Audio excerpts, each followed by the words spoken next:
Jusqu'à la fin de la semaine se joue avec 200 compétiteurs le 3e Festival international d'échecs de Tours. Un sport en grande partie masculin puisqu'en France, seulement 25% des pratiquants sont des femmes. Pour inverser la tendance, demain à l'hôtel de ville de Tours, la championne d'échecs Tatiana Dornbusch donnera une masterclass. Et ce soir, Marie Sebag, multiple championne de France et d'Europe et première femme grand maître international d'échecs, affrontera simultanément 30 concurrents. Un aperçu de l'ambiance avec Clémence Dosque.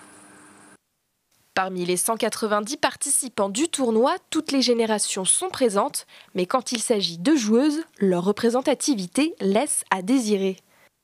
Les femmes ne sont socialement pas encouragées à pousser la porte des clubs d'échecs. Quant aux joueuses évoluant dans le milieu, elles sont confrontées au sexisme de leur père masculin. Par exemple, cet été, j'ai arbitré au championnat de France et il y a une jeune femme qui est venue me voir qui m'a dit que son adversaire l'a reluqué et il y a eu des commentaires déplacés. J'ai transmis ça à l'arbitre en chef et puis commission de discipline et le joueur exclu du tournoi. Donc il y a des choses qui se font, ça va dans ce sens-là, mais c'est lent. Améliorer l'accueil des féminines, être intransigeant sur les comportements misogynes, tel est le devoir des associations et de la fédération.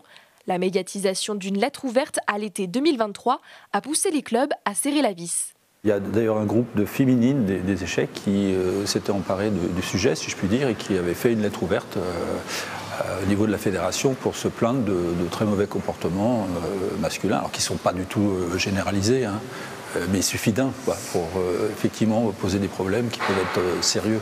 Une grand maître internationale est à l'honneur de cette édition, une réponse aux besoins de modèles féminins dans la discipline.